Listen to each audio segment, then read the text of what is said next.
Hey everyone, thanks for listening to Sex with Emily. In today's show, I'm joined by Dr. Drew Pinsky, a friend and colleague who I've had the pleasure of working with on Loveline. And you might know him from Celebrity Rehab, Teen Mom, like a gazillion other things he does, a bunch of podcasts. And we're going to be talking about a really important topic today and also answering your emails. Thanks so much for listening. My friends at Joe recently asked me which of their products was my favorite. Obviously, that's really hard to say. They have so many options. I mean, am I supposed to pick the organic? I mean, I like that, the silicone, the flavored. So they're watching me struggle to pick just one. And then they interrupted and said, okay, Emily, if you could make your ideal lube, what would it be? Well, what a question. But then it got intense. They said they would actually make it. That's right. They would make a lube that I want. This is literally a dream come true for me. So I said yes. But on one condition. They had to consider your input as well. So here's the deal. I need you to help me create my dream lube. To be a part of my dream team, go to sexwithemily.com/dreamlube and take our short survey. With your input, Joe will create the next great lube in their amazing lineup. To sweeten the deal, Joe is giving away prize packages to 10 lucky participants. I know you're thinking, but Emily, that's going to take a while and I need lube now. No problem, hot pants. Go to my store on sexwithemily.com and shop the entire Joe collection, including the amazing Natural Love USDA certified organic family. Couldn't be any easier. Buy Joe lube for now. Take the survey to create my dream lube for later. It's all on sexwithemily.com right now. Into his eyes. They're the eyes of a man obsessed by sex. Eyes that mock our sacred institutions. Bedroom eyes, they call them in a bygone day. Hey, Emily, you got a boyfriend? Because my man E here, he just got his heart broken. He thinks you're kind of cute. A girl's got to have her standards. Oh, my. Do women know about shrinkage? Isn't it common knowledge? What do you mean, like laundry? It shrinks? Can we not talk about sex so much? Are you kidding me? Oh my God, it feels so good. Being bad feels pretty good. But you know, Emily's not the kind of girl you just play with.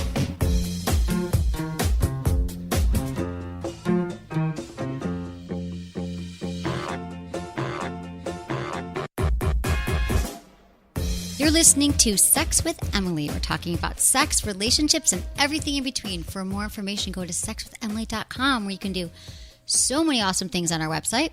You can subscribe to the show, which you totally should subscribe. You know how much easier it makes life when you just subscribe and they're there and you can like listen and then step away from the podcast and go back to where you were.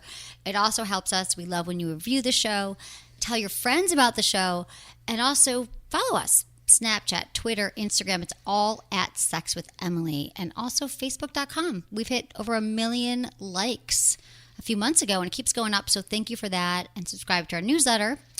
And finally, you can also download my show not only on iTunes, but Google Play, SoundCloud, and Spotify. Oh, and finally, you can shop with Emily. You know I'm always talking about my favorite toys, where to find them. Well, now you can find them all on my website, sexwithemily.com. So just click on the Shop with Emily tab, and it's a good time there, you know? And I'm here with Drew. Hi, Drew. Hey there. Thank you so much for coming in. I forgot how much I miss working with you, and then how great a pitcher you are when you start pitching, man. I want to buy all this. I want to do all those great things. I want to go to Spotify and download your podcast. It really works. You really want to do that. Emily's the best saleswoman I've ever met. I'm not selling so good. Thank you. Yeah. I would do it for you and your 18 zillion podcasts. But it would be a full-time job for me to go on every podcast that you're doing right now and do that. But I would for you. All right, thank you. Because I care about you. And yeah, so we're doing a very special show today. Yeah. We want to cover the topic of female sexuality. Yeah, to the extent that we can. I'm more interested in because things are changing so fast for everybody, and at the same time, same old problems prevail, right? The humans are still just humans.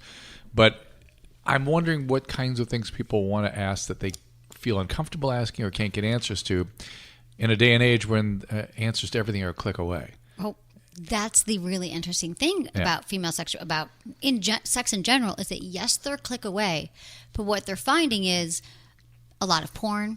Yeah. They don't even really know the questions to ask because they didn't have a lot of great sex education, which really hasn't changed at all since I was growing up. Yeah. So, yes, it's a click away, but they don't know the questions to ask. And then people don't want to get very deep. It seems like they're sexuality is a very profound expression of intimacy in the self, and all kinds of aspects of who we are as human beings get mobilized when we're in that situation, or not. But when they do, people don't know what's going on. They get confused. They do. They get confused, and especially like the thing for me that's been coming up a lot lately is that I have a lot of friends. Personally, around this topic, there's stuff coming up for me personally. I figured you were dating somebody new. People know about that on your website? Oh, God. I mean, yes, dating newish, yeah. Are you going to destroy another guy? I'm not going to counsel him. I'm going to put him back together. I'll give him a direct number. Put him back together. And they're all fine, Drew. They're all moved on. They're happy. No, I know. We got them glued back together, and they're all whole again. It's all fine. I try not to destroy. I know. I'm much healthier now about it. I can't help it. No, they're sweet. I'm nice. They get a lot out of it. I feel like it's like my parting gift. Like you might be destroyed temporarily, but when it was you get worth it. It was so worth. You see how much I gave you. Yeah, I get it. No, I wasn't feeling good about the destroying, but sort of like What? I'm just thinking about the effects of like drugs that hurt your brain or something. It's like it was so fun, but I got hurt. Anyway. They got hurt, but then they healed. Yes. And then they tend to go on to get married after. I think I'm actually setting men up for success and not for failure. Interesting. They just have to go through the rock bottom after breaking up with me. And then they're fine. Yeah, right. Yeah. We haven't lost any men in this study at all, in this subject of my life. But I was thinking about, I have a quick announcement before I get into what I'm thinking about, which is a lot of things. Drew. Yeah. You know how much I love lube, right? Like I'm a lube pusher. Yes. Like I love it because I think there's a lot of stigma around lube and people don't use enough lube. So Joe, I'm going to give you before you leave here, like you saw my sex closet. We have your lubes in our drawers next to our bed. I know. I appreciate that. But this is a new lube. So Joe, they make this great lube, which you don't have yet, and I'm going to give you some. They asked me what would be your dream lube, and they're actually going to make it. Wow. So I need the help of my listeners to go to sexwithemily.com/dreamlube. Take our short survey. It's like 5 minutes. And your responses will help Joe create a brand new lube that we design together.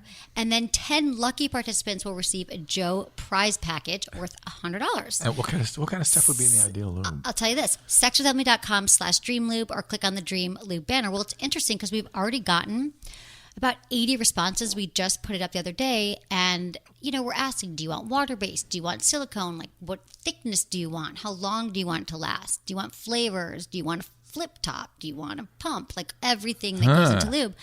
And just in the short while that we've been doing it, like 48 hours, a lot of people want lube to last longer because lube does not last long enough. Yep. And they want a pump, which makes sense. Yep. You don't want to be in the moment and be like, wait, hold on, pump, let me unscrew definitely. the top. Yep. No. And so there's a lot of different questions like that. You can take the survey as well, Drew. I will. Be a part of it. So everyone do that. I appreciate it.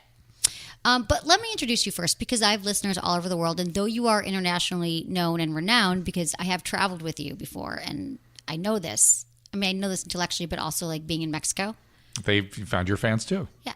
We did fight. You're so cute. There was like 2 people that recognized me and like 85 million that recognized you, but they did. I had a few fans. Yeah, it was fun. But okay, you've been practicing medicine, board certified. Okay, so my stuff is I've been practicing medicine for 35 years. I'm an internist.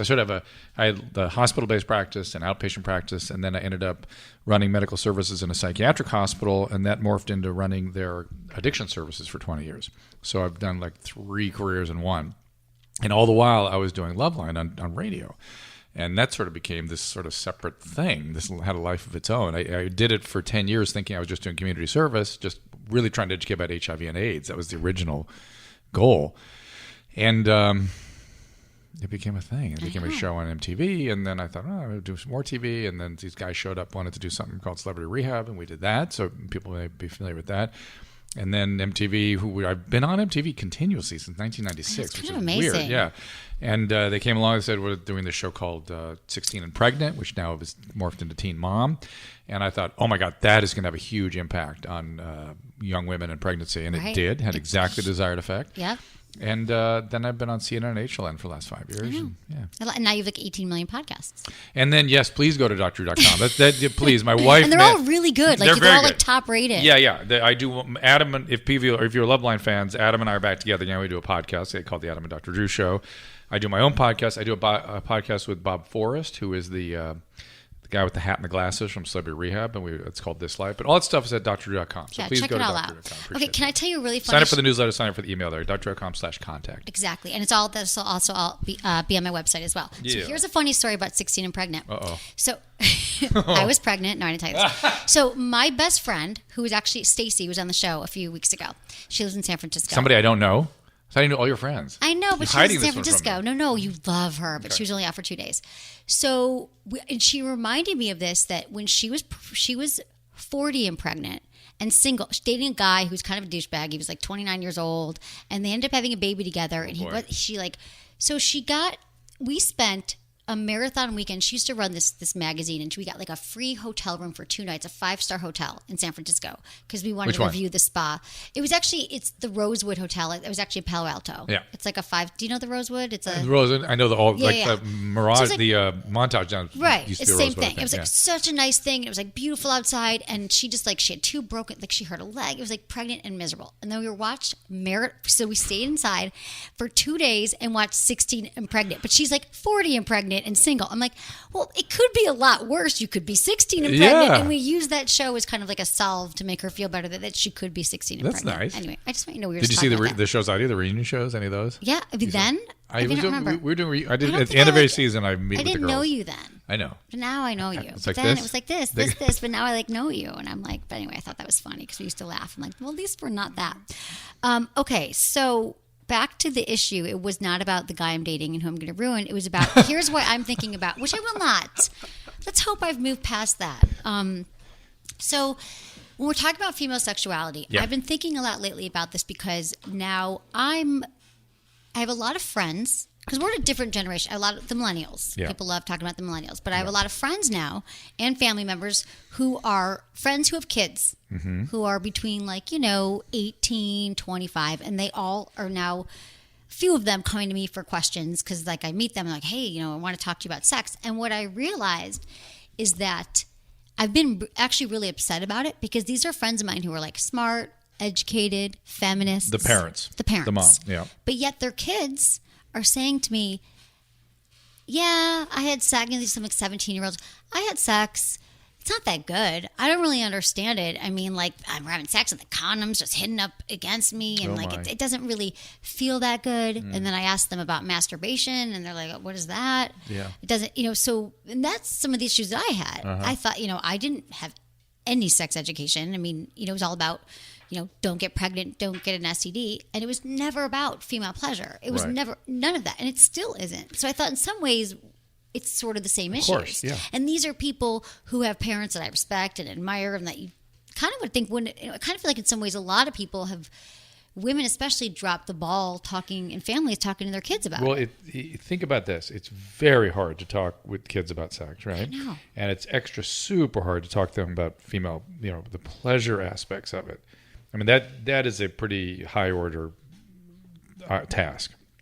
And it's almost as though it needs to be talked about in a more abstract way, and not so much about sex and more about female sexuality per se, and how it evolves and how it works and how to master it. And we need to educate our males about that too, because you do not need to have these conversations about the males. They are having their pleasure all the time with themselves and with whomever they can find. There is no issues getting that, because the biology drives all of that. Right. In terms of the epiphenomenon that the men get into, they get all kinds of weird stuff now because of porn. Well, right. They're either addicted to porn, or they have sexual dysfunction because of that, or they have expectations about women that are bizarre and unrealistic, and so they have their own stuff. But the women stuff, I agree with you, has always interested me more, because no one is ever really honest to women about how nuanced it is and how it evolves. It's not the same thing at 17 as it is at 30. No, it's not. It gets better. It does. And it's not just because you have more experience. Your biology changes over that time too. Right. And your safety in relationships and your choices and your confidence in your choices and the depths of intimacies that you achieve. And no one ever talks about that stuff. And what's talked about is you're supposed, as a female, magically be the same as a 17-year-old male. And a few women are. That's the other crazy thing about women. They're all over the place, right? They're not. Everyone's different. And that makes they're like a 17. They want sex just as much. They may respond as easily. They may have orgasm as easily, and they may enjoy it just as much. Right. And that's a pretty small number. Very small number. Yeah, because right. The other thing I didn't mention is that these women, they're all the other key point with these women that I've talked to, the young women, is that they really don't understand sex, but what they do all believe is that it's about they're pleasing the guy. It's about his pleasure, and they're doing anything they want. And that's bizarre. And they can't wait for it to be over. And they fake that they're on their period. If the males really knew that, to be fair, the men are under the influence of a drug, right? They can barely think. They're so testosterone. Oh, they're so messed up by testosterone.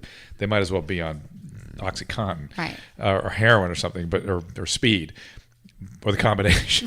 Whatever, right. Exactly. But they would be shocked. Because what we're doing is telling males and females, you're the same. Right. It's the same. They want the way you are. They're the same. And it's not the same. And the males, you can teach them that. They can't understand it because they're so deep in their own stuff. Right. But they could be sensitive to it. Right. They could be sensitive to it. We're not talking to them about that. And then they're also watching porn. And we don't have to get into the whole, but we all know that, like, I'm not totally bashing porn, but I'm just saying when this is the only way that they're learning about sex. Yeah. Don't assume we're bashing anything. We're not bashing anything. We're just talking discussion. about. Yeah. We're interested in people being fulfilled and enjoying themselves and whatever their choices happen to be. I'm not interested in bashing or telling anybody how to live. No. That is not my job. Right. But in terms of the sort of discomfort and unpleasantness and mistakes that people get into, we are interested in that. Yes. Absolutely. Yeah. Like this is what they get into. They get into it because I think a lot of the women are pressured that, the guys like send me a naked pic and they watch porn thinking they have to look that way and be that way. And that's the only thing. The sexting thing is a whole other topic. The sex. Yes, exactly. I don't know if we want to get into that. Yeah. Want to get into that? Yeah. Get anything you want. Well, I think we'd have to get some emails about We've got some emails. Yeah. I actually have a Sex in the News story that I want to get into. Okay, go ahead. We do a Sex in the News segment every week. You got to come on the show more so you know. All right. Okay. Done and done. Young people. Now that I know where this hideaway is. I know. Isn't it great? Yes. It's a sexy little spot. Do people? Nobody knows. Nobody knows. Yeah, okay. No, what am I going to have, like, sex with Emily, like stalkers? No, kidding. I've never had a stalker. You will. I don't want one, but I'm saying. They're no fun. No, you've had stalkers. Oh, yes. Right. No, we don't want people coming by, but we love you. Just don't stop by without asking. Okay. Young people are having tons of bad sex. A recent study by the National Survey of Sexual Attitudes and Lifestyles has shown that millennials are having really bad sex, and often. More than a third of sexually active men between the ages of 16 and 21 and women of the same age are unhappy and having bad or no sex. The good news, if you're part of this group, there's a lot you can do to turn things around. Much of the bad sex stems from your mindset going in. How do they know that? Well, because their mind, What does that mean? I think it means that their mindset going in is like they don't really have a lot of information about it, that they think that they have to already be experts in pleasing their partners, and they need to know. We'll get to some of these emails when they're like, I'm so insecure about my level of experience and then I'm going to be judged. It's like, how can you be great at sex if you haven't had sex? And their mindset going in is that, like, I'm supposed to, last forever because, like, I saw in porn and we're going to be having a gangbang. She's going to bring 8 of her friends and be squirting all over the place. I don't know what they're thinking, So the men said that their anxiety is over finishing too soon, which leads to erectile issues. Yeah. And women, this is the main thing that is like, I felt this way, and that just continues. I know I pound on the table. Women have been socialized to be very passive and disconnected from their sexuality. Many women don't even know what they enjoy sexually, so how can their partner? But you can't. Direction. But here's the deal: this whole idea that it's due to socialization, I think that's first of all flawed. I'm not saying there's no socialization. There is. You can't socialize a male to disconnect from that biology, no matter how hard you try. You can hit them with an axe; it ain't going to stop.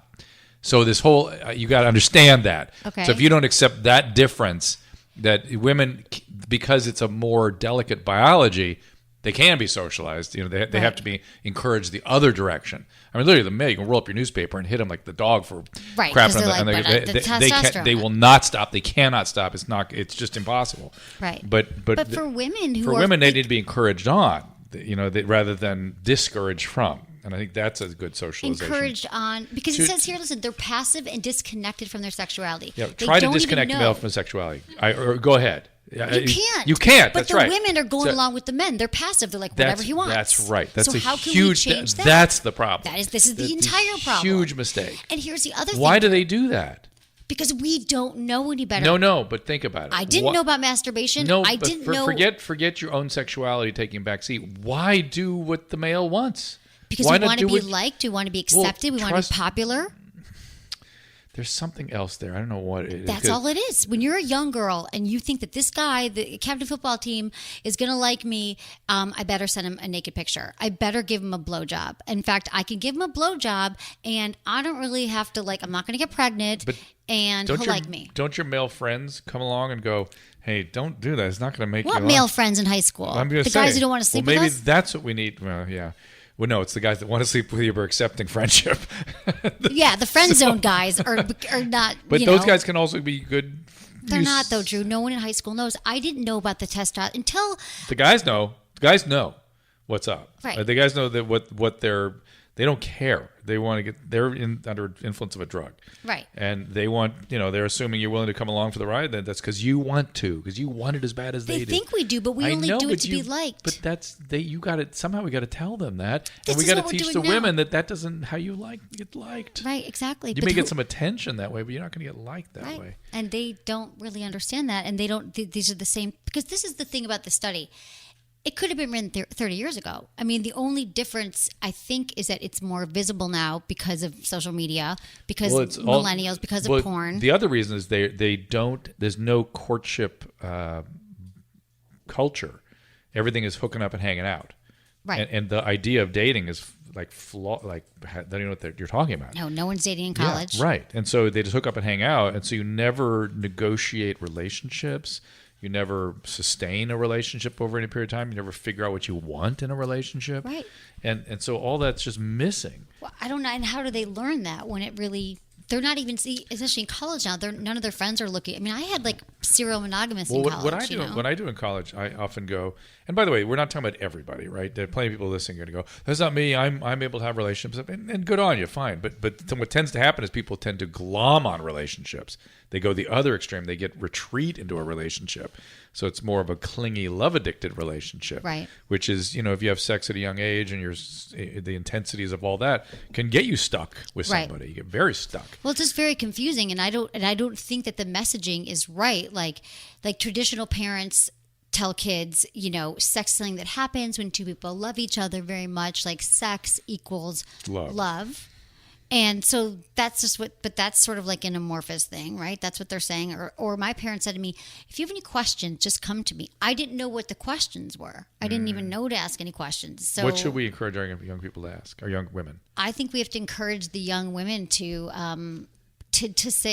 spend more time figuring out what they like, masturbation, their own body. When I'm talking to groups of young kids, I'll just challenge them about alcohol. I go, if this whole hookup and hang up thing is working out so well, why do you have to get so wasted all the time? Well, we could talk about that. Yeah. Why do you get so wasted in order to deal with this? I mean, when people dated, they would date without getting wasted. When was that? Well, now, when you think about it, if you went on a date, you wouldn't get trashed. No. Yeah, you might have a couple drinks on you, but trashed, right? But to deal with a hookup that you might really drink, right? People binge on alcohol to deal with that, right? And they lose their inhibitions. That's right. And so I asked him, why do you do that? If it's such a great thing, why do you have to get loaded to do that? Because it's not so great. Because they're not confident, right? And they're really insecure about their ability to perform. There's that. But then when you dig one slice deeper, what they always say is, well, I want to make sure I don't have any feelings. And then I ask the males in the room, do you hear that? Why do you guys drink? Well, it has nothing to do with our feelings, and I mean nothing. So they're drinking why, to get the girl drunk, to have sex with them? No. It's this anxiety of having to deal with this and maybe get rejected, and they don't want to hurt somebody, but they have to medicate that away too. Exactly. All their anxiety has to be completely sauced, and the women want to make sure they don't have any attachment, and the guys are shocked when they hear that. The women, because they're assuming that the women just want to attach. They're the same. They're just anxious and want to have sex. No, attach. Right. No attach. No attach. I mean, I think that this shows that we're all just really scared, especially as young kids, to be vulnerable. Yeah. To be themselves with their partner. Yep, So like, it's well, true. no, they're still in that self-loathing, which sometimes lasts a lifetime, but we learn how to deal with it. But you know what I mean? Like, they're still like, I don't want to be vulnerable. I don't want to be hurt. I don't want to attach. Of course. And these are a lot of kids from, I don't know. And there are ways to navigate that without hooking up and getting wasted. You could just hang out with people, date somebody, spend time with somebody, and then you might choose to sleep with them or not. Exactly. You know what I mean? But they just leave that piece out. I just don't want them to, exactly. How do we change this, though? Because, again, giving whatever it is, being sexually active is a part of being accepted right now. Like, you kind of have to do it. So, Wow. Isn't that something? Isn't that something? It is true. But I'm wondering that I want to ask you real quickly about this. If you think, and then we're going to get into some emails because we got some great emails from our people, our listeners who I love. But how do you think this has changed in like the 35 years you were doing Loveline? Women's questions around sex. The and questions way back were much more naive. They were just mechanical almost, and really a lot of STD questions. I mean, all of that was shrouded in mystery. It was called a venereal disease. Just the terminology we terrible. use. It's even just a yeast infection was called maniliosis. Actually, I like that better than yeast. Can we bring that back? Sure. What'd you say? Candidiasis. Candidiasis. Yeah. But it was all shrouded in Latin terminology, and only doctors talked about it.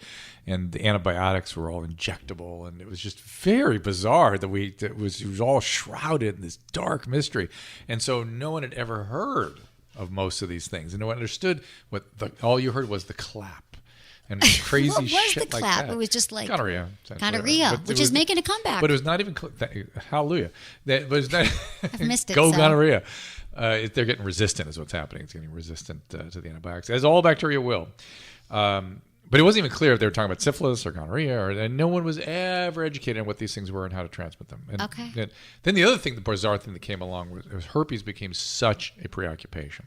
Like, and I know Susan and I were talking, my wife and I were talking about this. She goes, why? It's a big deal about an itchy rash. Why is that a big deal? I mean, HPV causes cancer. Right. People should be worried about that. They should be getting the vaccine. For God's sakes. Absolutely. Why? What age? 28 or 26? Not up until 28. But the optimal efficacy is like 9 to 12. You get them in childhood. My kids, as soon as I can get it, I got it for them. Right. Are you kidding? But we decided it's because the name is so gross. Herpes. It's a gross name. Can we change that? What was it's just a family of viruses called herpes viruses. Chickenpox is herpes. Chickenpox is herpes. Right, exactly. No, Zoster, shingles is herpes. I mean, it is all herpes. We need to change the name of the category. But it's also because it lasts forever. You can't get rid of it. And you take a daily suppressant, but that's not fun. But you're only taking daily suppressant because of its transmissibility. Otherwise, it's a little rash. Big deal.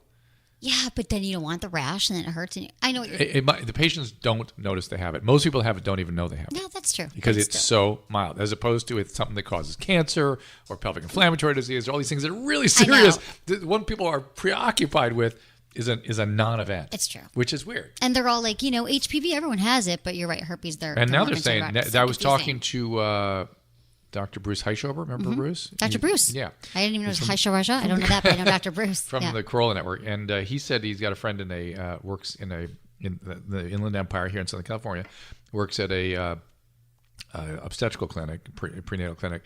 And he said 50% of the women there test positive. When they tested them, 50%. That's how common it is. And most of them don't know they have it. Yeah. Wow. I mean, I can believe that. But what should we still be? We still should be practicing safe sex. Yeah. Of course. Okay. But the point is there are some nasty things out there for sure. It's a good time now with sex. Okay, we're going to take a quick break. We're going to give a shout out to our sponsors who we love. And you know that everybody who sponsors the show, I have tried their products. Drew might have tried their products. No, but everyone here. If I have, my wife has. Yeah, we're going to go shopping in the closet. But seriously, it helps the show. And again, you can trust everything that I say on here because it's tried and trusted and true. So thank you for supporting the show and supporting our sponsors. We'll be right back.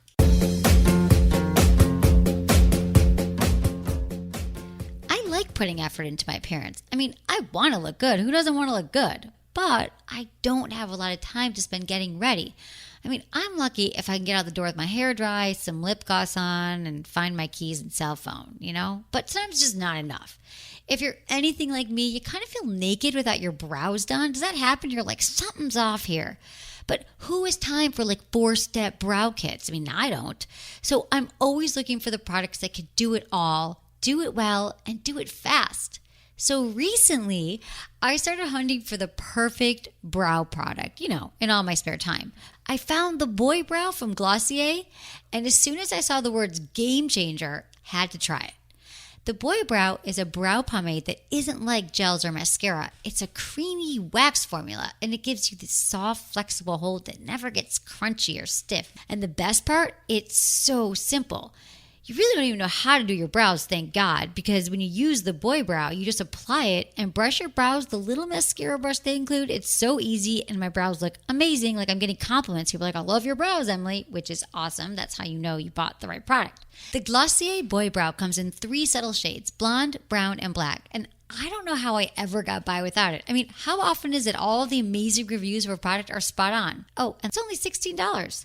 The folks at Glossier have set up a special discount for Sex with Emily listeners to save 20% off your order, which is awesome. Go to Glossier.com. That's GLOSSIER.com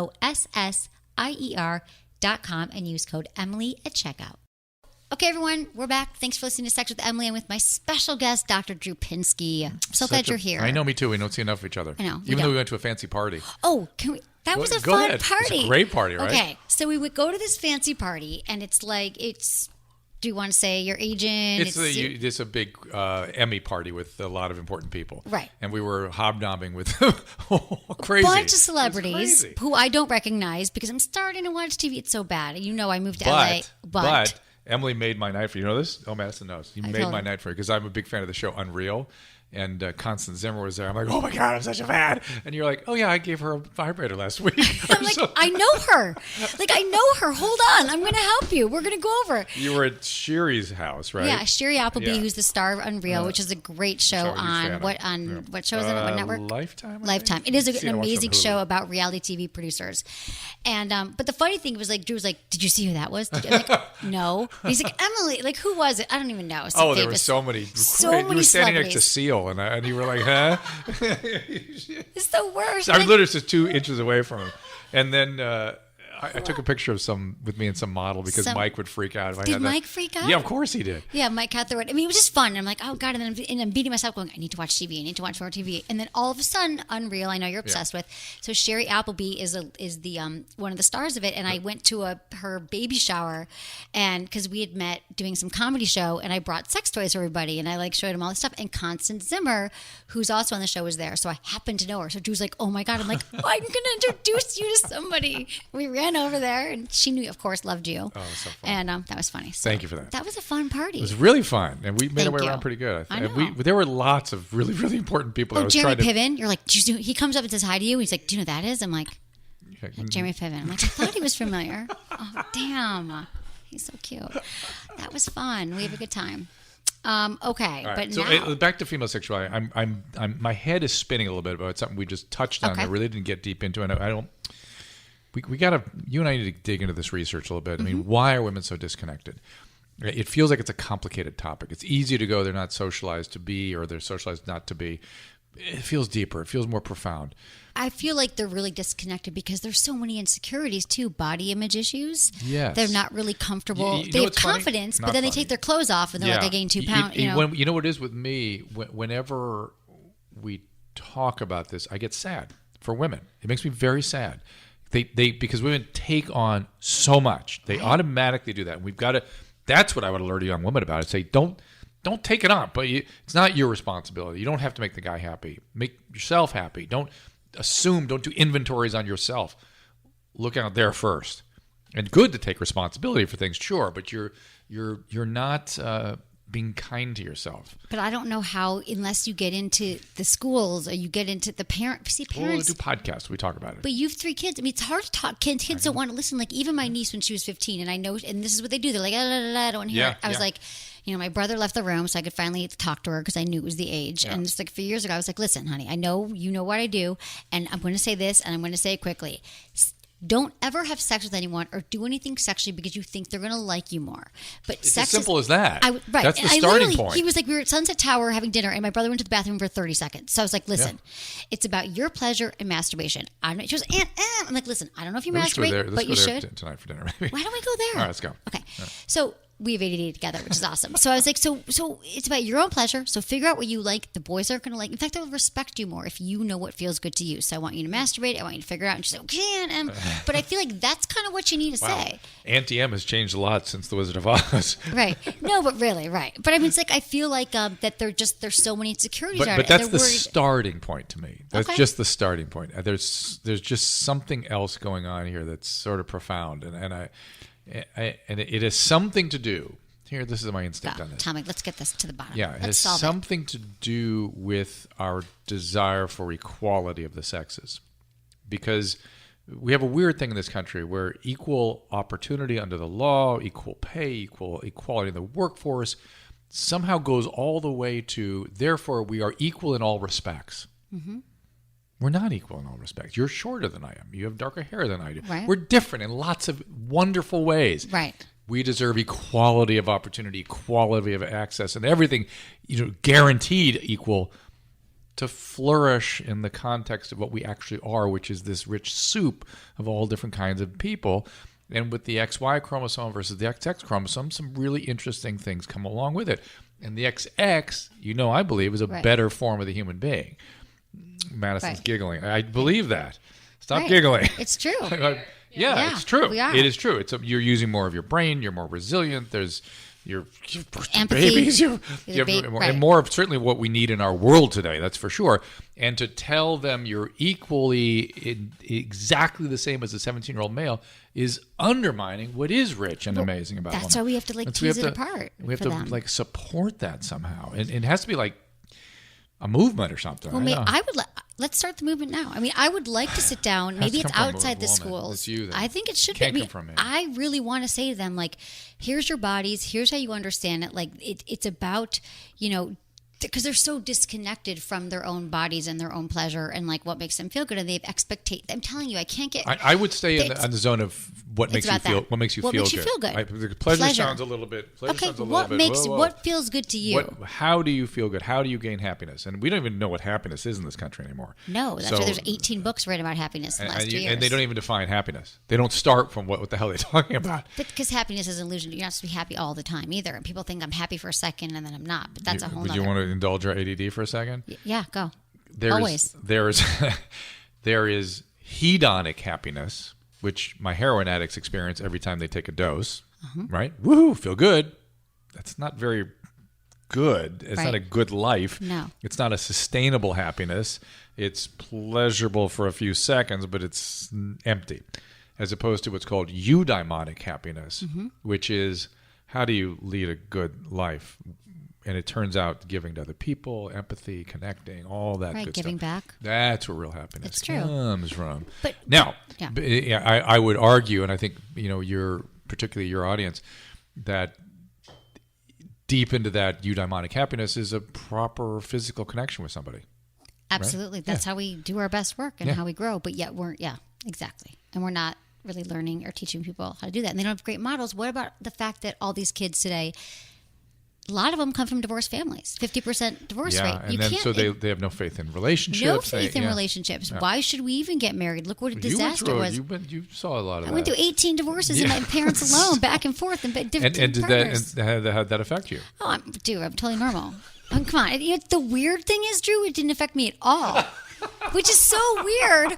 I'm almost an anomaly. We should study that next. Right. But it affects you, and you have to figure that out, how it affects you. And you have to be honest about it. That's why therapy, too, at a young age. So is there a way in these schools when kids are going... Why are you laughing? Because it didn't affect me at all? I'll talk to those destroyed men. Pity me. Not destroyed. I was called a man-eater for a while. It was a long time ago. But...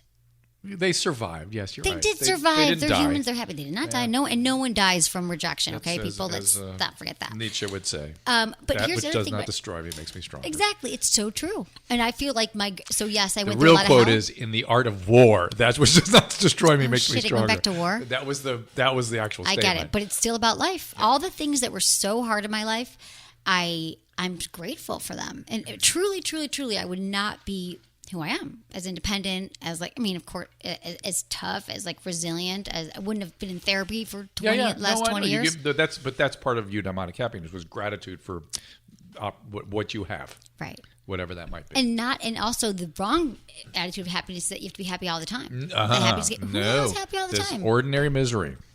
Suffering. Ordinary misery. And Right. I've been telling this story a lot lately. What? Well, two things. Apparently, when Freud came to this country, they were like, Dr. Freud, what do you plan to join here? And we study in America. He goes, well, I like to find the difference between real mental illness and ordinary misery. and then Woody Allen has a thing in Annie Hall, which I happened to see the other day. You know, my favorite movie ever. Well, they were in the bookstore when they first met, getting to know each other, and she's going, you have a weird preoccupation about death, and he goes, I think that life is divided into two kinds of people. There's the horrible, like people who've had cancers and cervical spine injuries, and the rest of us, the miserable, the horrible and the miserable. That's how he's absolutely right. Yeah. I mean, and if you go back to, you can read all the New Age therapy, psychology, the 15 happiness books. It really all goes back to the Buddha, who said, there's a universal law of suffering. We are all going to suffer in some way. That's so upbeat. So awesome. Dude, but it's true. It's like we are going to, but not going to like suffer our entire lifetime, but like how are you going to deal with that suffering? Yeah. Because it's in our minds. Yeah. And and then everyone else springs from there, but it's like this illusion that everything's just to be so great. You have to ride the waves. That's right. We don't want to feel anything uncomfortable. Another fun thing is that my friend and I always joke, my friend Charlotte, who you met, we would joke. We're like, things are great. She's a vet. We joke. Everything's amazing. And then I'm like, yep, but misery's right around the corner. Because it's kind of true. But I think it's good for people to know that, like, to think that every day is going to be perfect, but you do your best. Make me anxious. I'm making you anxious? Talking about misery. I brought it up. You diversed. I ADD'd this out. Yes, I did. I compulsed this out. Fault. Okay, well, we can go back to, we can answer emails. Let's do that. You said, Let's do that. But we were also saying what we should do. These emails are going to help. Right, let's do it. The more specific we can be and the more questions we can answer, the closer we'll get to the bone. Perfect. Okay, so thank you everyone for emailing me, feedback@sexwithemily.com. I love you got to hook up. You got to start taking phone calls. I know. That's your next thing. Well, we're starting to take voicemails. So no, we have a lot phone of calls. I know. We kind of got that. You can do it with Skype. You can do it with Skype. We have a plan. Yeah. We have a plan for it. Right. But what we're doing temporarily. Next time I come up on the show, you're going to be doing phone calls. Okay. Yeah. Yeah. And look how easy this was. I know. For you to get here. Now that you figured it out with the weird parking lot. Still figuring out my car. I'm afraid someone's going to break into it out there. No, it's fine. Yeah. We're not like in the hood. We're like in West Hollywood. What's going to happen? No? Okay. Okay. No, we're fine. We're safe. Okay, so feedback. Also, you can leave right now on our website. We've got an Ask Emily thing. You go there. You can just easily email straight through the website. We're also taking your voicemail messages, which are fun. 818-ASK-SWE1. This is all on the website. So remember your name, your where you're listening from, your age. It just helps to know how old you are. And because my wife runs my website and my podcast over there, I want to remind you, please go to drdrew.com. Please do. She'll be so happy. If you go and support that website to make visits and go on the email list, she'll be so happy. Yeah, I mean, Drew, everyone, you give great podcasts. We do, but Susan's so excited about expanding that and doing it. Yeah, she's been doing a great job with it. I'm sure after listening to you now, if they haven't before, they will do that, and if not, I'll just get really mad at you all. Okay, good. Okay, we've got some emails here. So here we go. Hey, Emily, I found your podcast a week ago, and I'm in love. Thank you for all of your wonderful advice. Last night, I was listening to the episode Dating, Mating, and Pulling Out and was surprised by your reaction to something one of your listeners wrote to you. You talked about a 26-year-old nudist who was dating a 40-year-old man and seemed kind of concerned about the age difference. Maybe I should explain my own situation. I'm a 25-year-old sex-positive female who had an emotionally absent father. Because of this, I've always looked to older men for love and acceptance. I'm independent, self-sufficient in all other areas of life. But this has been a point of internal conflict that I can't seem to reconcile. A few weeks ago, I met a 49-year-old man who shares my same kinks, but is also kind and offers me what my father never did, a safe place to share my feelings and needs. So my question is this. Am I in dangerous emotional territory? Right now, we're looking to be in a friends with benefits relationship, but also open to seeing what it develops into. I've had success with FWB relationships in the past, but this one has started to bring up a lot of repressed daddy issues. From my past, because of the age difference, should I look at this as a healing experience where I finally get what I wanted from an older man? All right, here we go. So what do you think, Lauren? All right, it's complicated, actually probably more complicated than she imagines. Reenacting the deficiencies of our childhood does not work. You end up being re-traumatized. So I'm going to bet, because you are reenacting an abandonment, this man will oblige you by abandoning you. And he's already set it up by telling you, He's not into a real relationship. So you have decided that we'll see what happens here. He has decided we'll have a kinky sexual relationship. Right. And you're going to get some intense feelings, which you're already alluding to. He will not reciprocate them, would be my prediction. And even if he does, he probably can't sustain it. And you're going to feel all left behind all again. It's going to re-traumatize you all over again. Now, if this does blossom into a real love relationship and it works for you, it's still risky for you because by the time you're 49, the priorities, the kinds of things you're concerned with in your life are so different. Now, can it ever work out? Yeah, I'm sure it can work out. I'm sure people will send a bunch of emails to Emily now going, "No, ours worked out."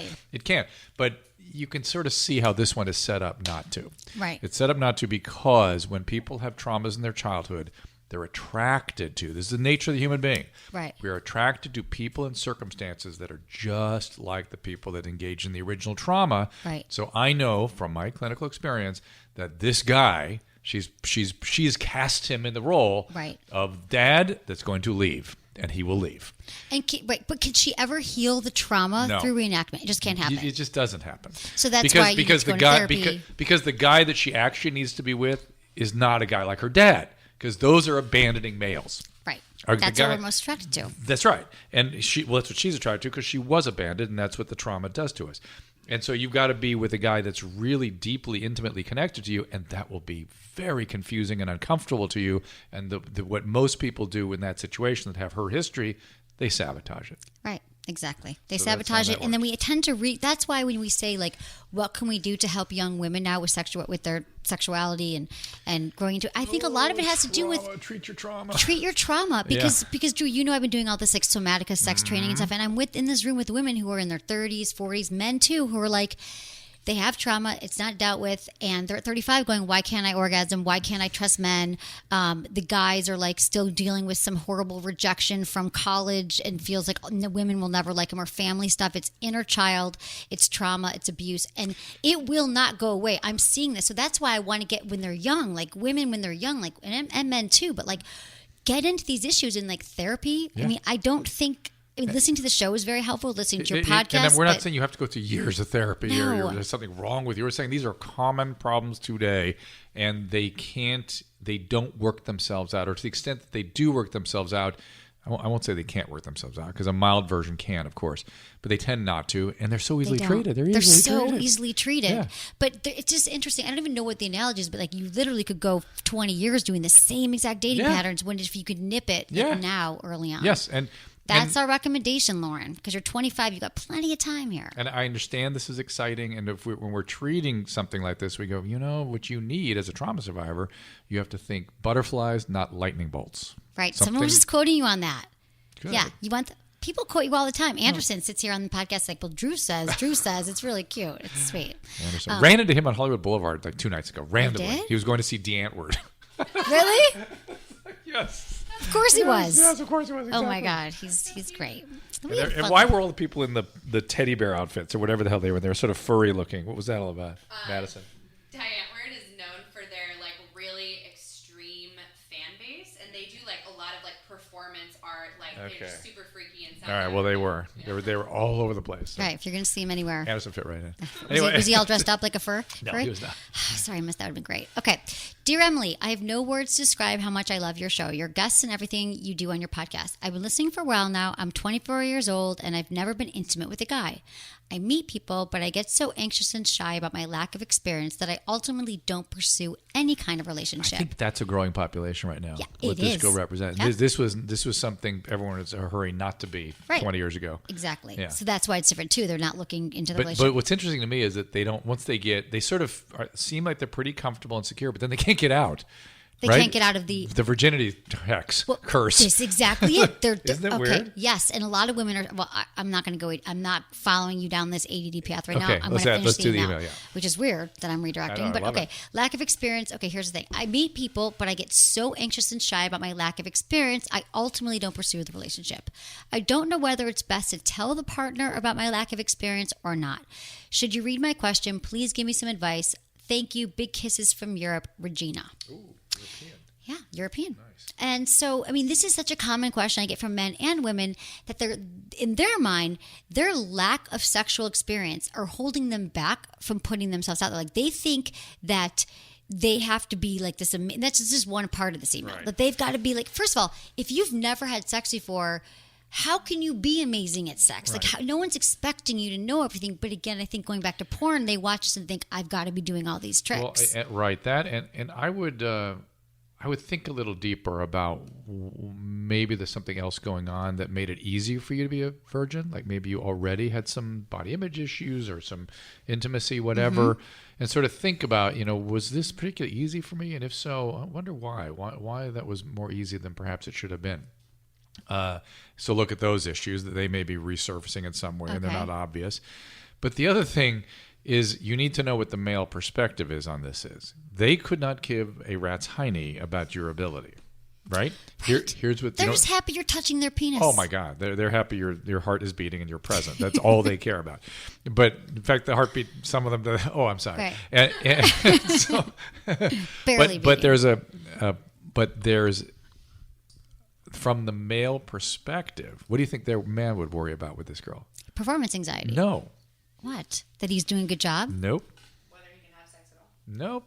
What's he worrying about? He's worried about the responsibility of being her first.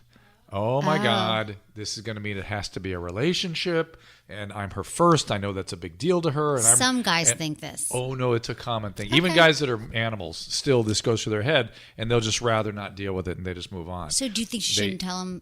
Well, know that just first of all, understand he's not concerned about your body or your performance. Okay, so she's worried about the wrong things. He's already decided that's all good. And what he's worried about is, I don't want this to be super intense. I don't want the responsibility. I know she'll always remember me as my first, and then I'll be the first guy that comes in and takes off. And so you better be really clear with him about what you want. Right. This is going to be a big deal for me, or this isn't. I'm ready to get rid of this, and don't worry, I won't worry about my first time. Well, no, but here, what do you think about that? Okay, so that was another thing I was going to bring up, is that there's all these studies now saying that young women are saying, I want to get rid of my virginity before I go to college. I just want to check it off the list because I don't want to have this anxiety around it. I don't even care if I know him. I don't care if I'm blacked out drunk. Well, and again, if you're having to black out drunk, that tells you do care, number one. And then number two, the I don't care sounds a little defensive. Right. Whenever you don't care, like you really care, because you're writing me an email. Yeah. But you said when you were cutting me off, and then I was cutting you off. But what you said was, you said this is an issue, Emily. You said this is it, this intimacy thing. It's because they don't want to get intimate with anyone. Right. There may be some anxiety about intimacy generally, or the intensity of it, or something. And by the way, when you're 17, that's healthy. Right? That's good. It is too intense. That's not a bad instinct at 17. Right.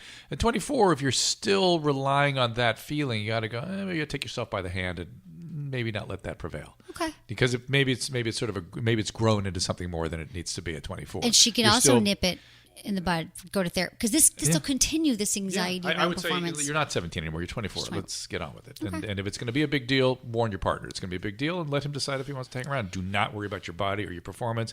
He is overwhelmingly pleased with that before the sheets are opened up. Before you get to the sheets. They're all worried about they have to, and I just don't understand. It's like saying doctor, your first year of medical school, you should have been a perfect doctor. Things to have great sex takes a long time. That's why there's studies about women later in life. I saw a guy today who I literally had to say, you're aware that most males first time out have sexual dysfunction of some type. Right. Most males, significant majority. Some kind, either too fast or too slow, or erectile dysfunction, or something that very common first go round. Yeah, relax. And you're going to worry about either way. It's probably going to happen. Yeah. So just don't worry about it. Yeah. If I can tell you, it's easier said than done. But you're right, and women aren't necessarily going to enjoy it. Which is, again, I get sad whenever you say that. Then the women's stuff does make me sad. You have a daughter too. I know, and my feeling is why are you doing it?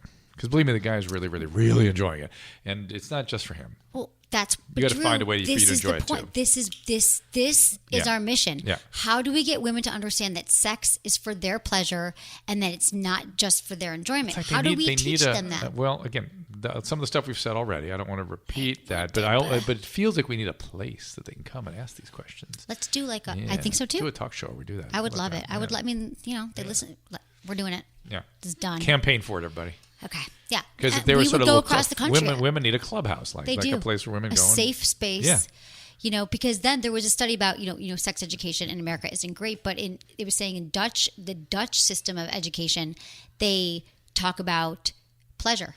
And they teach women about it, and they're having much pleasurable sex. And children sex. are seen, media is seen as asset, an ally in all this. And kids aren't seen as the enemy; they're seen as the companion. You know, Right. we're helping all together. You know, yeah. I used to do a lot of this work back in the day. Oh, well, we're still doing it. Yeah. I'm glad you're here. Okay. And we used to use the Dutch example as the one we'd point at, particularly in terms of the relationship with media. Well, I'm going to Amsterdam next week, and I'm doing some. Next week? I know. But I know I haven't gone a lot. Tuesday. No, but I forget. Monday. Gosh, I'm jealous. Germany. You can take Come. us. Come. Germany, Amsterdam. No problem. On my way. Great. We'll talk after. Okay. Hi, Emily. I'm so happy I came across your show on iTunes. It's really has opened up my mind, and I enjoy hearing you openly talk about sex and relationships, which more people need to do, in my opinion. Anyway, I need some help. Over a year ago, I was in a toxic relationship. He was manipulative and never opened up emotionally. We had a ton of sex, so that was never an issue, but I felt a huge disconnect. He ended up cheating on me with an ex, which left me feeling super shitty and ruined my trust with guys. This is interesting. Ever since that relationship, I feel like I've had a huge trust issue, and now I'm the one who can't open up emotionally. I still have sex with guys, but I leave before things get intimate. I need help. I've enjoyed my single life. My self-love life is perfect, but I do want to eventually have a relationship again. I just freak out whenever there's a guy that may actually be into me. My perspective is so distorted. Hope to hear from you. Keep doing what you're doing. Much love. Summer, 22, North Carolina. Summer is a great candidate for therapy. She would really get better so fast. Right? She really would. But she might want to read books by Pia Mellody, because this is in that zone of sex and love addiction, where she's really great with the sex and can just do it and no problem. But then she gets in too deep, and she only gets in deep with a guy that abandons. And here we go into the cycle. And now she can't open up with somebody who's actually available. So that's that cycle of love addiction, love avoidance. And here's the thing. It just takes one really shitty relationship at 22. Triggers it. And it could be gone for 20 years Yes. if she doesn't deal with so, it now. A book called Facing Love Addiction by Pia Mellody. I would strongly urge you to look into that. And they talk about the things that set this up and what you need to do to heal it. And it is quite healable. And you have a good easily. resources page on your website, I right? do. DrDo.com Yes. with all these books that you mentioned. Pia Mellody. She's great in this area. And this is more what I used to see. This was a lot of the stuff we used to see. Really? Yeah, this was more the sort of 90s and early 2000s stuff. About now it's getting toxic. a little, no, just the mixed sex and love addiction, the back and forth, and the abandonment and the over intensity was very popular back then. Right. And now what? What And would you say now it we is have some of the same, but it's, like that virginity thing we had, that's kind of a new thing. The inability to get close at all because of all the pornography and the just this lack of the usual developmental milestones aren't getting met. Right. And people are sort of lost in that process of navigating a relationship. Right. They don't even know how, and they don't necessarily have models of it in their own homes. That's right. And the kids don't want, their And friends then don't you want look it. on the internet, it's all bullshit, or it's all intense, or it's all porn. Okay. Not bashing porn. Not bashing porn. Hey, everyone likes to get off, but it's not technically how you should be learning how to have sex. Well, And you it could freaks if a you lot were, of I guess, perfect. Yeah, it freaks people out if you were perfectly, for adults, that are in a healthy relationship, awesome. But if young people are having trouble navigating, they look at that and they freaks them out. Right. And I think the thing with porn, too, is that it freaks a lot of women out because they're like, well, I don't know how to do all those things. Like, how would I get that in my mouth? Like, I don't understand. So then that scares me even more. Do you know Nikki Glaser? Yeah, of course. Yes. Why? Because we both did the show. Yeah. But So she has some funny stuff about that in her stand-up. So she does. Yeah. We're both going to be on her TV show. Yes, we were Right. both. Yes. Okay, another one. Hi, Emily. I'm a new listener to the show. I guess you could say I'm a bit of a late bloomer sexually. My teens and 20s were filled with insecurities and anxieties. I had a few sexual experiences, but none which I particularly enjoyed. I've been masturbating regularly since I was 20 and have watched soft-ish porn regularly as well. I've been able to achieve orgasm pretty easily via one of these combinations. Porn plus vibrator, porn plus finger in hand, vibrator only, fantasizing. Over the past couple of years, I've chilled out a bit. Isn't that pretty much every combination? I guess so. Okay. Yeah, it's so specific. I can't here. think of any other ones. I don't really know. No vibrator or just fingers? She said that. I don't know. This is very specific here. Thank you very much like for your that. details. I've chilled out a bit and I've been dabbling much more into the dating and sex world. Nothing serious or super regular, but much more than before. My problem is I cannot seem to get aroused when I'm with a partner. I enjoy the experience, but I don't really get aroused like I would watching porn, and am nowhere near orgasm. Obviously, this is a bummer. Okay. I've introduced the vibrator to the bedroom a few times, smart. but that doesn't really help since I can't get aroused. It's the mind. Ooh. I'm sure some of it is nerves since the guys have been random hookups or guys I'm casually dating, Well, but I can't help but wonder if I did some irreparable damage to my brain from all those years of easy arousal and easy stimulation. It's like my entire sex drive goes away when I'm with a real person. How effed up am I doomed? Is there a way to help out? Thank you, Jennifer. And we hear this from men as well. Yes. So I think Jennifer, this is you're very not interesting. doomed and you're not effed up, but it is an interesting problem. There's Yes. a great new book out called Sex Addiction as Affect Dysregulation by Alexander Katahakis. It is a survey. It's comprehensive in this area, and it's tremendous. I don't think she's a sex addict. I think she has probably become dependent on some of the level of intensity of arousal you see in pornography, and she needs to sort of go abstinent for a while from the porn. From the porn. And the same thing is true of the vibrator. You can overstimulate vibrators. You can sort of, a little bit, and so or just bring the vibrator bring it into the bedroom. That was a smart move. Right. And then create more safety in your relationships. Right. For this stuff. You talk about that, and let's talk about that. What do women need to start to feel the arousal and feel safely able to express whatever it is they need for pleasure? Well, there's two things. Yeah, I mean, I think that she said she's dating friends with benefit. Women to have great sex. For a lot of women, they need to feel safe. I was going to say, and again, everybody, women are we're all different. Snowflowers. I mean, Right. snowflakes. Like I said. They are, and that is not a hyperbole. That is a fact. Right. And our vaginas are like snowflakes. Everything our brains about are you like guys. snowflakes. Everything. And as you and I discussed the other day, how freaked out men get about that. Oh my God. Poor men. I do. I feel a lot of compassion for men. Because you're seeing that now. No, every vagina. Like I say, you put 100 women in a room and they're all going to they're all masturbating. Every 100 doing something different. All doing something different. So confusing. And all for males. Just the males are all doing the same thing. Right. Penis is easy. Vaginas, Vaginas, clitoris is not easy. It's and like the female Rubik's brain. Cube of life. The Right. female brain too. But the point is that, so please, when we say most women are, we understand that there's a spectrum here, but go ahead. Most women need to feel safe. But here's the other thing. This is what's going on between our brains. Like our brain is like our largest, most effective sex organ. Mm-hmm. So she's been watching porn a lot, and I think that the porn, Jennifer, is again.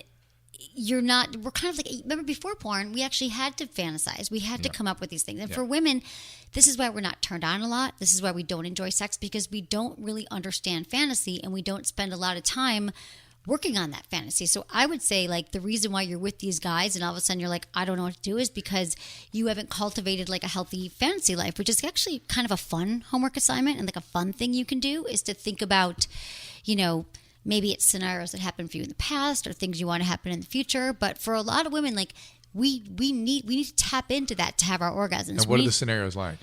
Oh my God, they can be anything. I mean, for women, a lot of times, common scenarios are around like being dominated, being taken, being worshipped. Letting up. I mean, you're saying your fantasies, not necessarily things that we want to happen. The worship one is. I heard Robin Quivers talking about that once, and I started thinking, that never occurs to me that because men don't want to be worshipped. That's not our thing. But I could see how you women want to be appreciated and respected. Appreciated, and we went, Oh yeah, no, women, and it's funny. Like there's like archetypal like fantasies that women have, and most of them have to do with being worshipped, being just adored. Describe worship. What does that look like? So honestly, this goes back to the rape fantasy that we always hear about. That's so common. We're like, oh, rape, that's horrible. But the flip side of the rape fantasy is that it's not so much like we want to be raped and hurt and taken at gunpoint. It's that whole mentality that like this guy has such lust and such passion for me that he just needs to have me, because I'm a sexual goddess and he cannot keep his hands off me, and he just has to have me at all costs. Now, for the male that's actually experiencing that is when it's going to be very fast with what they're doing. Is your fantasy include the speed with which a real male? You mean like he's premature ejaculating? Well, not necessarily, but he's going to go right to intercourse. I mean, oh, well, that's the other thing, is that when women have fantasies, we think about anticipation, we think about teasing. That's why we have plots to our fantasies. I mean, I've been actually thinking a lot about fantasy lately, because I realized like I wasn't fantasizing a lot. I'm just kind of like, I mean, I've had them in the past, of course. I think about, I still have you're fantasies. onto something here. I think this is not an area. It's certainly not something that's encouraged. And I think it could be fertile for women. Yes, it's like the erotic mind. Like Jack Moran wrote a great book like in the 70s about like everyone's core erotic theme. We'll go about the worshiping again. Okay, the worshiping, like because that's mysterious to a man. It's like the worshiping. Okay, like I mean, God, you're so hot. Your body, your breasts. I mean, like your eyes. I could look at them for hours. Like just. But that's how a man feels about any woman he's choosing to have sex with. Great, but he should talk about. We want to hear the words. We want to hear like I've been thinking about. I know, but why? Like just. I mean, awkward. Yeah, like I would just like to email a guy a list and be like, say all these things. I'd be happy. Like I don't care that I had to tell you, but I need to hear this. It is awkward. Make a list. You should publish that list. I should publish that list. Like, tell me how hot I am. Like I used to joke with Menace on the show. I'm like, I need 10 compliments a day. He's like 10, and I was just saying that so like maybe I would get 2. Right? Like maybe. Tell me like I'm beautiful. Tell me it's not because my ego's so hurt. You should know that a lot of men, when they see other men doing that to women, they go, "Oh, the guy's manipulating." Right. That is a guy you should not trust. That's what we think. Well, if it's a guy that I met on Tinder and he's like, "You're so hot," I delete him. He doesn't know me. but we don't. That's why we don't cultivate that, maybe, because we don't trust that in other men. Right. Does that make sense? Yeah, because you you think that men are just doing that. It seems kind of cheesy. It seems kind of cliche. Seems like manipulative. Right. Seems like really like if we look other guys, if there were a group of guys standing watching a guy doing that, they go, "Oh, don't trust that guy. Are you kidding? That guy? You're going with that guy? Talks like that?" Well, like I think if we're in relationships, I'm just saying. Right. No, you're right. The guy who was like, "You're so beautiful." But that's where our resistance comes from. So why you don't do it? Yeah, so we need to overcome that. And Menace also, not that he's like the source here, but a lot of men actually, because he's like the everyman in many ways. Men's right there in his name. What? Men-ness. Unfortunately, which is strange. But they think that, well, then she's just going to think she has me wrapped on her finger. Like, I know she wants me to worship her. Yeah, there's probably some of that. If I, kiss her ass too much and tell her how hot she is, she's just going to know it. She's going to leave me or she's going to take me. Oh, that's interesting. That's the flip side you're right. of it. You're right. That is male insecurity gets triggered by that, that's BS, frankly, right. And men need to get over that. And so, okay. So the thing about going back to Jennifer and erotic fantasy, it's like I actually now this is my new topic of obsession is fantasy because I realize I think it's worthy. I think it's worthy. So I was talking to some friends. I was in New York. I was visiting some old friends too when I was there for this expo. But I was also talking to friends. San Francisco, New York, Amsterdam, Madison. What the hell? Does she ever work? This woman? I'm working on these trips. So I was saying to my friend, who she's been married for 10 years, best friend from college, I was like, so what do you fantasize? And she's like actually been married for 12 years, super happy with her husband. They have sex like 3 times a week, which I find surprising, 2 kids. I said, what do you fantasize about? She goes, oh God, everything. She goes, I'll just like when she masturbates, she's, like I lay down. She's like, and I think about these like scenarios. She says, I think about like I think about myself going into like a ball or something and I'm wearing an outfit and I picture my outfit and then I walk in and there's all these men and so a lot of women dream about multiple men pleasing them. She goes, and there's men in the room and a lot of women say this too. They're kind of faceless, nameless men. The faceless thing is so bizarre to us. Right. And by the way, everything about these dreams sort of threaten us, these fantasies. If you're the partner. Okay. I understand. I'm all ears. I'm just telling you the male But what about your perspective. fantasies? I didn't want to know what your right? Men, they like to look. Right, and it's done. And there's no plot. She was hot. She had boobs, whatever. Yeah. But for women, we have this elaborate because that's the way we're going to get excited through our brain thinking about these things. And so she's like, that's what I do. And I'm like, well, how long? It sounds so elaborate. She's like, 5 minutes. So it's not even that it takes that long. And so for women who are like, I have low libido, I can't get in the mood, I try, they're not using their brain to think about it. And that's why I always say foreplay starts after the last orgasm. I wonder if the younger women, if they have a similar ability. Oh, yeah. I can help. I mean, I try to help them to say, like, and if you don't know what turns you on, you're like, I don't fantasize about anything. Read erotica. Think about your most, when I ask you what's the best sex you ever had, why? Like, think about that one time that was amazing and then fantasize on that. Create a story. No, you don't have to share it with anybody, but it'll get you going. And when I say, like, foreplay starts after the last orgasm, like my quote there on the wall, it's because what you can do if you're in a relationship. That's why sexting is kind of cool in your relationship. It's like, I can't stop thinking about how hot that was last night. And then your brain's on board. Because when your brain's on board, you're going to be on more on that makes sex. sense to me. Okay, good. I like when things make sense. Okay, another email? I'm trying to represent all men. You do. I'm doing the best I can. But Another email? Yeah. So which do you want to ask anything? What? Do you want to ask anything? Oh my God, I have so many questions. I mean, she represents younger women. Yeah, she's totally. Come on. Grab a mic. So, producer Madison. Yeah, hi. On mic. Yeah. What are some of your questions here? Okay, so earlier you guys, I was like typing them out because I had so many. Earlier you guys were talking about what questions can young girls, should they be asking? Mm-hmm. And I think the one that no one ever explained to me and that I think that I had the most questions about that I wish that I had known is, okay, so why have sex? Like, why do it? As a teenager, what is the purpose? If I'm not... Well, that's my question. Why Yeah, if they really are not finding a way to enjoy it, they shouldn't be. I thought that you had sex because it's just something that you did. It's a way of being, it was like a way of being closer to guys, a way of being liked. Well, but and it's there is something about being closer, right? That's the truth. If Absolutely. you can be comfortable in it. If you can't, though, you're not getting closer. You're but as a teenager, as you pointed out, boys are just these big balls of hormones, and they've almost got like a 10-foot radius around them. So there is no being closer to teenage boys, really, except physically. Because emotionally, they're like just hormones. That's all it is. It's just vibrating balls of hormones. So I guess like my question is like, if you're talking to a teenage girl and she's looking at it like, okay, so I'm supposed to have sex for my pleasure, but I don't really know what that means, and no boy's gonna help me with it. So like, why have sex? Wouldn't we urge that they not? They don't have sex if you don't really want to. We'd urge they not. No. We would urge like cultivating fantasy, cultivating masturbation, cultivating a relationship in which suddenly you maybe do want to have sex in that relationship. But don't feel forced into it. Don't have the peer pressure. Don't even have the expectations that it's something that you do. I mean, this would have to literally be a movement. I think they get just like the fantasy of sex. I think young girls get sort of a fantasy, sort of arousal out of sexting and about being wanted and that kind of stuff, and they just don't know how to control it. Well, yeah, they don't know what it's doing to the males. They don't know how to, put limits down. You're being wanted, and it's such like an intoxicating feeling. And I mean, like even girls my age right now are going through this exact same thing. Yeah, I'm 26. Right. Ooh, aging me. The other day you're like, you're still 23 to me. So you are, but I thought you turned 27. I was It's my haircut. Finish that thought. You were saying something good. Yeah, okay. So there are girls that are my age who are still having this issue where there's that intoxication of being wanted by a man. Yeah. He wants, or like a boy, for lack of a better word. He wants, he wants to see pictures of you. He wants to touch you. He wants to be near you. He wants to do all these things. Yeah. And it slowly gets you closer and closer, but like there's this huge gray area between like you want to be wanted, and then the minute you give them what they want, they're gone. Exactly. They may well be. They took the picture that you sent them. Exactly. And they showed it to all their friends. On to the next. I thank God that we did kind of sexting when I was in high school, but there wasn't like a big like sending naked pictures thing back then. Yeah. And I'm so thankful. The boys trade them like baseball cards. Yeah. Oh my God. Even my friends and by the way, they're trafficking in child porn at that point.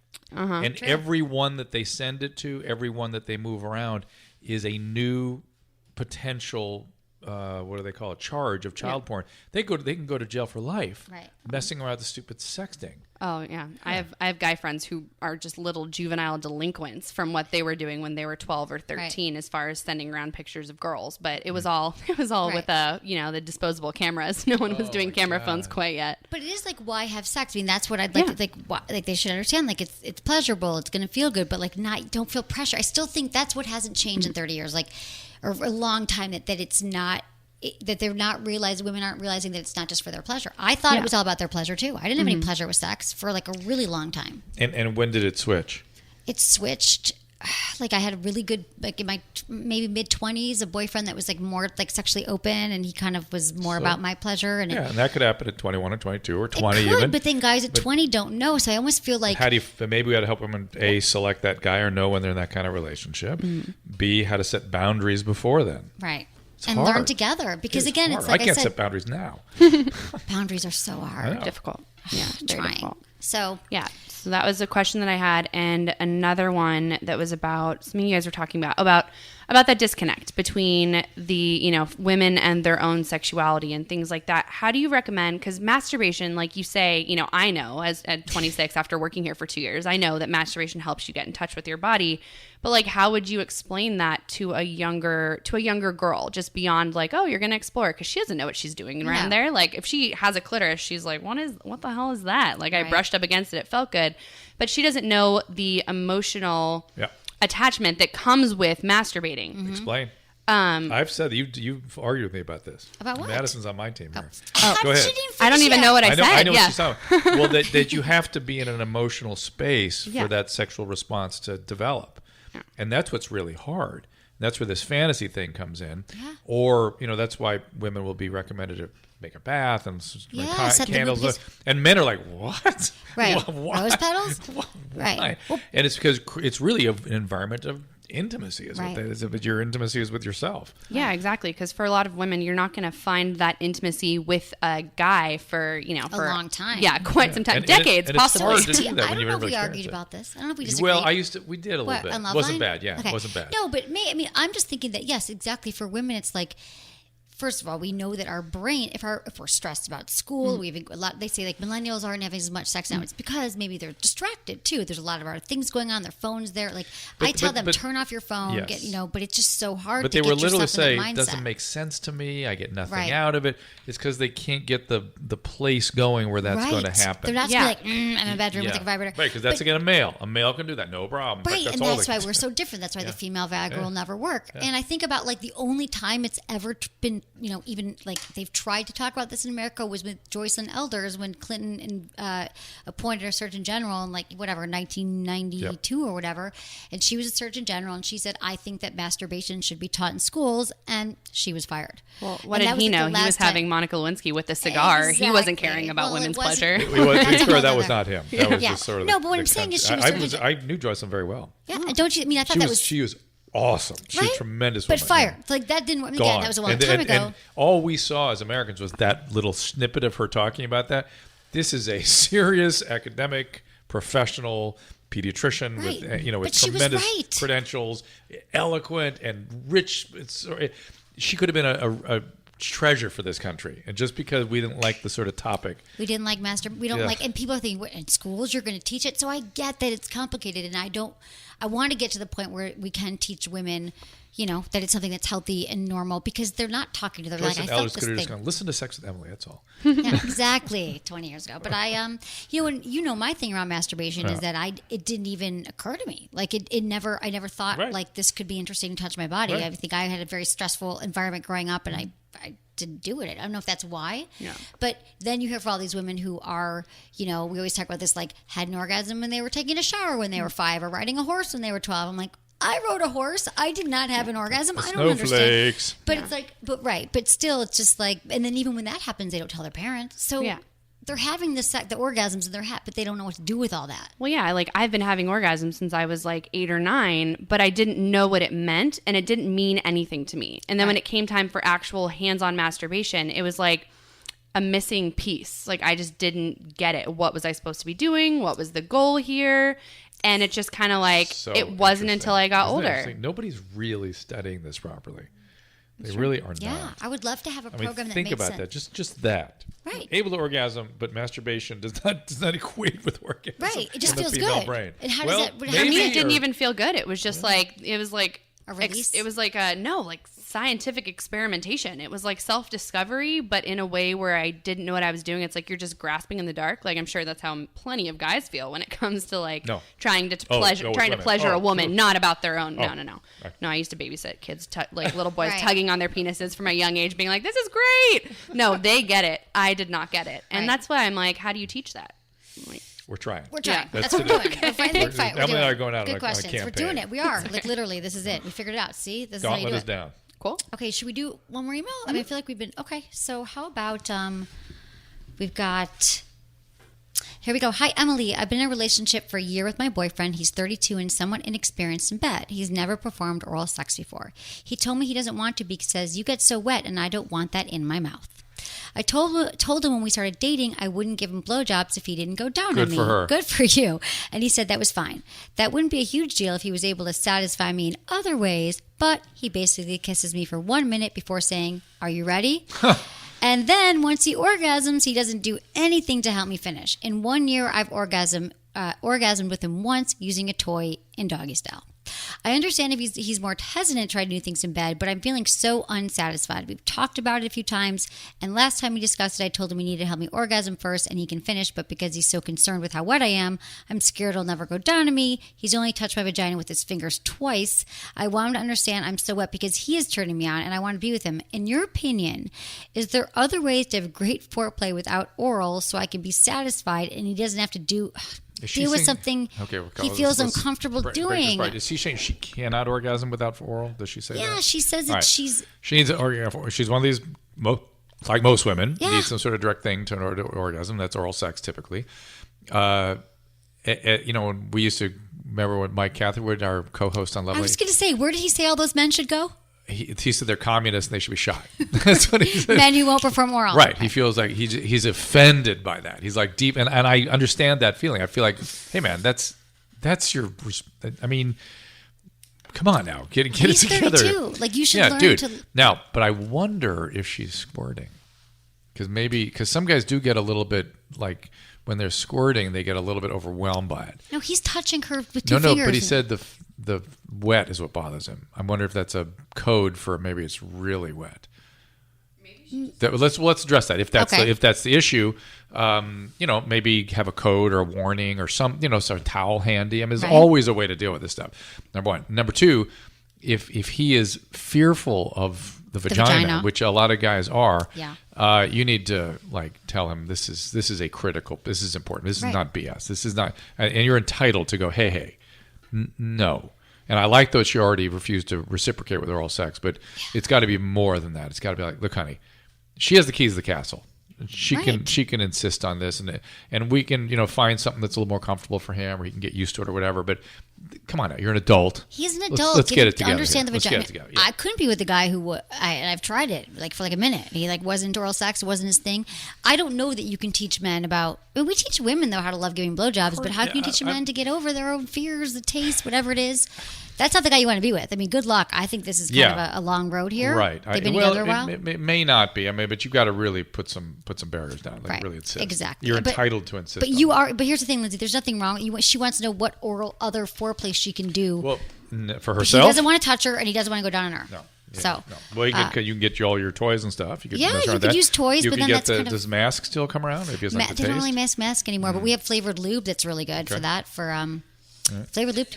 System. Okay, there's a Joe. I'm going to give you this. It's Joe a gelato. There's caramel macchiato. What is it? Chocolate mint. We're going to give you a whole bag of Joe lube. You're gonna. I never steer you wrong. In the lube ever. department. This is all. I know. We can hardly wait to get into my sex closet. Let's go. Oh, we're going to do a video after this. Drew's going to go in shopping in my sex closet, which I'm so happy for you all to see because it's actually organized now. Okay, I think that's all we got time for, Drew. Yeah, my wife is already at the restaurant waiting for us. I just texted her. What restaurant? Oh, the one down the street here. Yeah. Okay, good. So we got to go eat. Yeah. Thank you, Drew. Yeah. This was great. Everyone can find you, drdrew.com. Listen to all please go to the website. Podcasts. Is the main thing right now, and look for me. We're got some new projects coming my way. I got some new stuff coming out. Always do. My wife's texting me. All good, she said. Okay, thank you for being here. I appreciate it. Thank you to producer Madison. Thank you, Eddie. Thank you, Jamie and Lori and my whole amazing team. And thanks everyone for listening. Was it good for you? Email me, feedback@sexwithemily.com.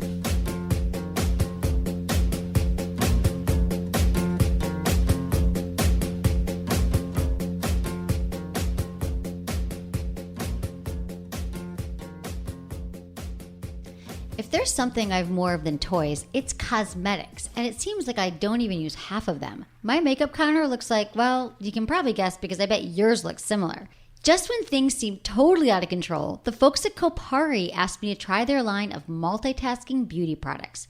Kopari's products are made from 100% organic coconut oil, and unless you've been living under a rock, coconut oil is huge these days. Kopari's products are free of sulfates, silicones, GMOs, and parabens, none of which you want on your skin. I've been using Kopari's Balm, Scrub, and Body Glow for a while now, and I love them. But my favorite is Kopari's Organic Coconut Melt. It's amazing. Melt is great for your skin, no matter what you use it for. Bath oil, shaving oil, massage oil, and it's not just for your skin. Kopari Coconut Melt makes a nourishing hair mask because it's packed with vitamin E and proteins that keep hair long, strong, and shiny. And it smells amazing. In fact, I wore it to my office last week and everyone's like, what smells so good? What smells so good? It's you. Yes, it was me. I smelled amazing because the melt, it's delicious. Thanks to Kopari, my skin and hair look amazing, and so does my counter. Sex with Emily listeners can now save 20% on Kopari products. Just go to koparibeauty.com/Emily. That's KOPARI beauty.com/Emily today. You know what I never get tired of? Talking about the magic wand. Seriously, it's like telling stories about your best friend. I actually think I have more stories about my magic wand than I do my best friend. The magic wand was part of my life long before it was part of the show. And now it's time to make it part of your life too. For more than 30 years, the magic wand has been the trusted toy that women around the world reach for first. In fact, check this. Time magazine just named the Magic Wand as one of the top 10 most influential gadgets of all time. We're talking next to the iPod and the calculator. Time magazine, people. If that doesn't say it all, I don't know what will. The perfectly sized original Magic Wand delivers amazing power and control and is incredibly simple to use. Just plug in the 6-foot cord for uninterrupted pleasure. For more information on the Magic Wand, visit magicwandoriginal.com today or click on the Magic Wand banner on my website.